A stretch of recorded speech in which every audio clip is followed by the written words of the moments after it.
You're listening to Permission To, the podcast where we dive into the science and soul of owning your worthiness as a perfectly imperfect human being.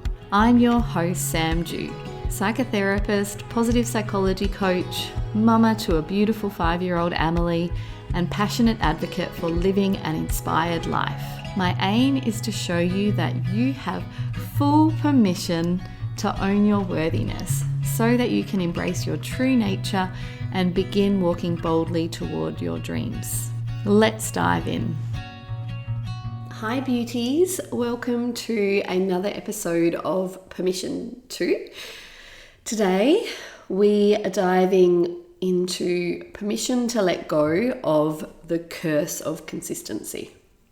So if you are someone who tells yourself that there is no point starting a new habit because you will never be consistent, or if you have a history of stopping and starting things when it comes to working on your goals and your dreams, for example, maybe, starting a business, dipping your toes in and out of that, or if you tend to kind of shame yourself and make yourself wrong because you think you're never consistent and you think, well, what's the point? I never stick with things, so I may as well not start.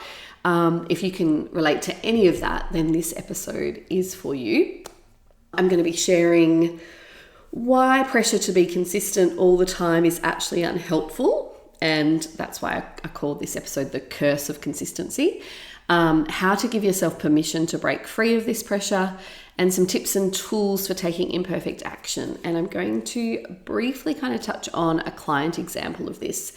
Always whenever I talk about experiences supporting the beautiful women that I'm so grateful to support, their confidentiality and their privacy is always 100% and foremost my priority. So I won't be giving any too much detail, but just like some examples of the way that I've supported humans to work through this. So let's go. So the first thing to think about is how the pressure to be consistent all the time, this idea, I feel this has been ingrained into us from childhood often. And I think it's really based in the patriarchy, this idea that people who are consistent, who do things every day at the same time, who never break their routine, who never break their habits, that they are somehow better humans. Tell me if you can relate to this, than people who, change their mind and stop and start things. And as I'm talking, you're probably getting a taste of like the masculine is consistent and feminine is more flowing in and out of life. And so even for me, I remember I tried a lot of different hobbies when I was a kid. I did little athletics, I did ballet, I did rhythmic gymnastics, I did modeling, I did beading, I did so many different things. But I remember getting a bit of criticism from a family member saying, you're never consistent, because I would often start something and then decide it wasn't for me, and I would stop it. And that was said in a real critical, negative way. So I probably internalized that and have had to work through it a little bit. So I don't know if anyone else has had that experience, but what I find now is that so many of us have carried that messaging, that conditioning into the way that we look at our lives and the way that we possibly judge our lives and ourselves. And so that's what we're here to kind of unpack and break free from that, because actually, who says that if a child decides to do, like my daughter's doing harp at the moment, she loves that. But let's say she decides to do harp for 2 years and then she decides, I don't like it anymore. Obviously as her mum, I'm going to be, just making sure that she's not just giving up because it got too hard or she doesn't feel she's good enough. But, if she's genuinely lost interest or has a desire to do something else, then I think that's okay to explore that. And who says that doing something for the rest of our lives is better than doing something for a season of our lives? So firstly, we need to kind of break through that conditioning to really be able to change the way that we view consistency. And if you think about it, the human experience is messy. It's not consistent. So you might be consistently going to a Pilates class. Let's say you've been doing Pilates at 9 a.m., and then you and your kids get gastro. This is an example I can really relate to. And then all of a sudden, you miss a week or two, and then it takes you a bit of time to get back into doing that. That just makes you a human. We have seasons where we're not meant to be perfect. We're not meant to always be consistent. Of course, building habits, being consistent can be really, really helpful. But what I want to explain to you is how this can be such a curse and how this can be such a trap. So let's imagine that you want to start a business. Actually, I'm going to use my client example now. So I've been supporting an amazing, beautiful human who has so many qualifications and already has the most amazing career, but she has been kind of, for the last probably 4 years, kind of going in and out of starting her own business. She'll get a couple of clients and then she'll just stop, right? But she's also had so much other stuff going on in her life, as many, women or people identifying as female do. And so I think that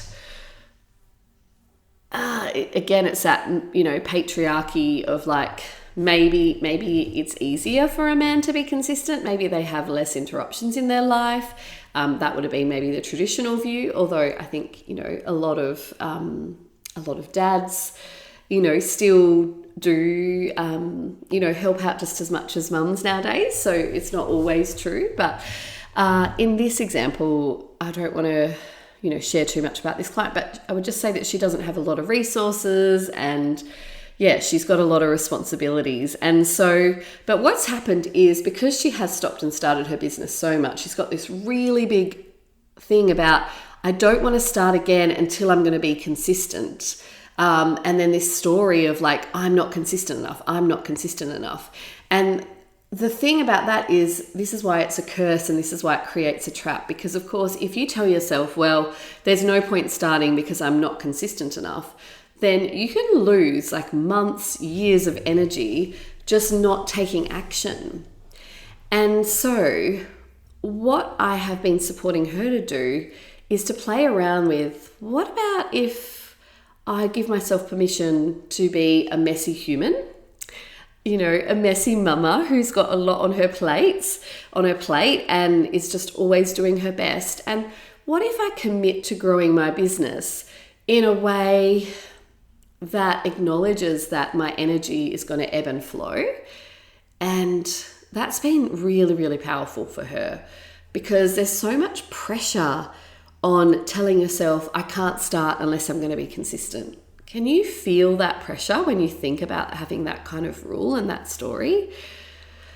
So for you, if you're relating to this episode, if you do tell yourself that you've got to be consistent all the time and it kind of causes you to feel stuck, causes you to procrastinate, firstly, check in about perfectionism.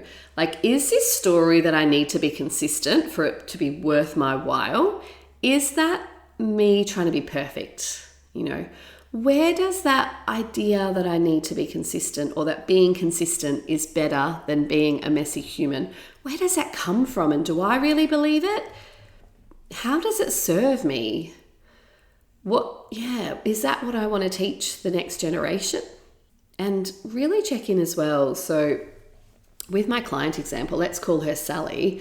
There was so much shame around, like, she had this label of I'm inconsistent, and then there was so much shame around that, like I'm a bad person because I'm inconsistent, instead of I am a human being who, has been, just navigating so much life stuff right now that I haven't been able to be consistent in my business, but I have been doing my best. There's so much difference in the way you can talk to yourself and the way that you can feel about your actions. So invitation to ask yourself, what stories am I telling myself about who I am and how consistent or inconsistent I am? Am I putting consistency on a pedestal?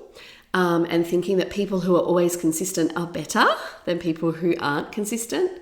Am I forgetting that actually I'm a human and I'm here to have a human experience, and that includes mess and inconsistency? There will be like periods in your life, maybe even years in your life, where you are so consistent with everything.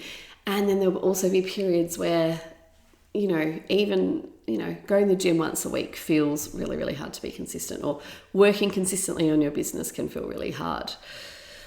And the interesting thing is, for this client, once she started to take the pressure off being consistent and maybe actually acknowledging that she's a cyclical being and that she's going to have like super productive months and then months when she's just surviving and not able to work on her business, that has just taken so much pressure off her. And so she's just starting to slowly build her business one day a week. So she's keeping her day job, so there's none of that pressure, and just slowly, gently calling in those clients. There's nothing wrong with going slowly and gently. It's a very, very sustainable way to build a business. But even if you're not interested in business, like let's say that you want to create a new habit for yourself, or you want to look after your body more, or you want to see your friends more, there's something you want to do, but you keep telling yourself and you keep criticizing yourself that there's no point trying because you don't stick with it.